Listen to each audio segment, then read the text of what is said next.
Nabi Ayub. Nabi Ayub alaihissalam adalah keturunan Nabi Yakub dan dikenal sebagai hamba Allah yang sangat taat.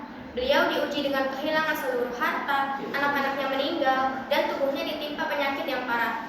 Namun, di tengah penderitaan itu, Nabi Ayub alaihissalam tetap berzikir dan berdoa kepada Allah Subhanahu wa Ta'ala dengan penuh kerendahan hati.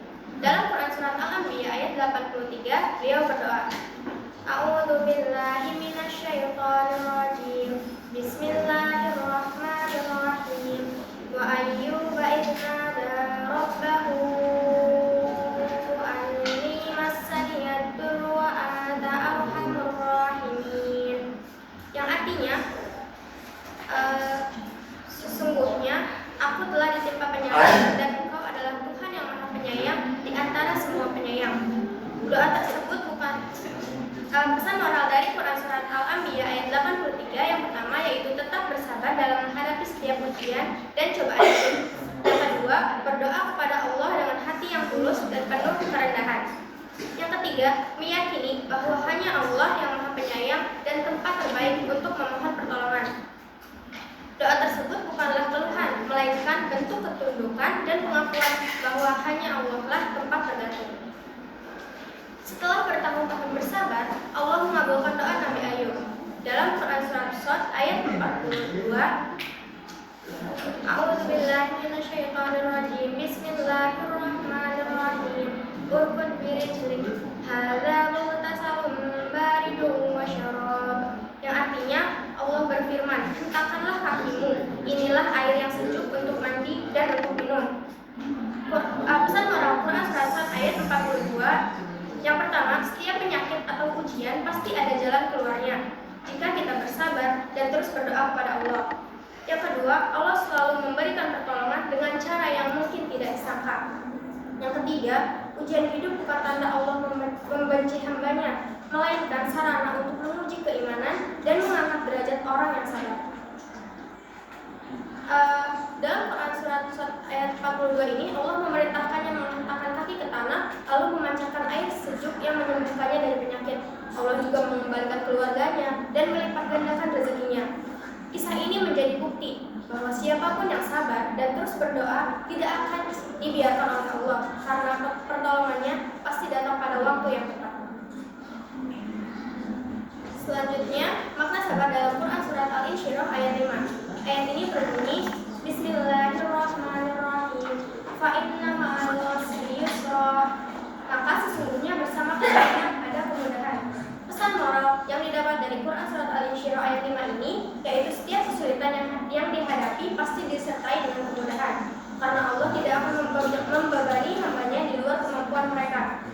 Yang kedua, ujian hidup mengajarkan kita untuk bersabar dan tetap percaya bahwa di balik kesulitan terdapat hikmah yang indah. Yang ketiga, ayat ini menumbuhkan semangat optimisme bahwa setiap cobaan hanyalah sementara dan akan digantikan dengan pertolongan serta kemudahan dari Allah Subhanahu wa Ta'ala. Sabar itu berarti menahan diri, tetap tenang dan percaya kepada ketetapan Allah.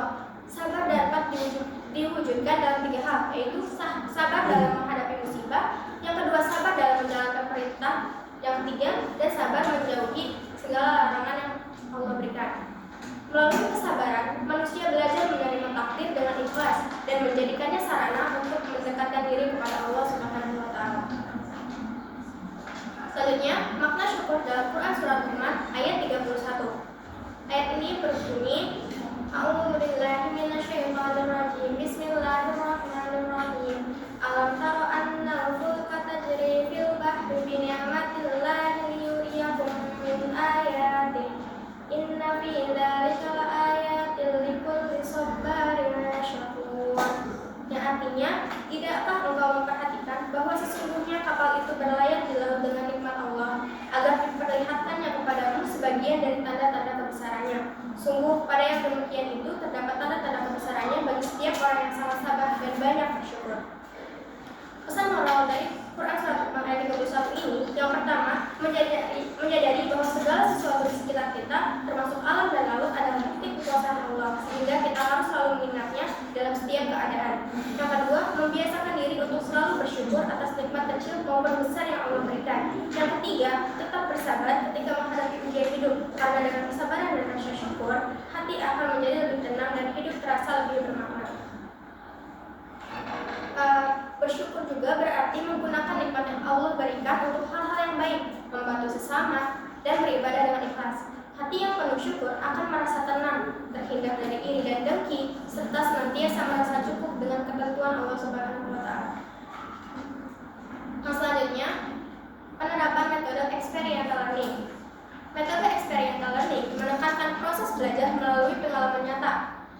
Dalam pembelajaran kisah Nabi Ayub alaihissalam, guru dapat mengajak siswa menulis pengalaman pribadi tentang kesabaran dan rasa syukur, lalu merefleksikannya bersama di kelas.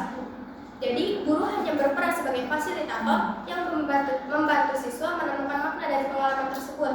Jadi, kayak misalkan guru itu menyuruh siswanya untuk menulis di kertas, lalu apa sih makna syukur yang dapat diambil dari kisah Nabi Ayub tersebut, atau juga kita menyuruh mereka untuk berbicara di depan kelas dan secara spontan menceritakan pengalaman pribadi mereka apa nih yang bisa dikorelasiin dari makna dan syukur ini.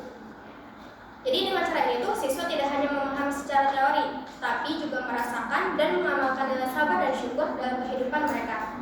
Sekian dari saya. Wassalamualaikum warahmatullahi wabarakatuh.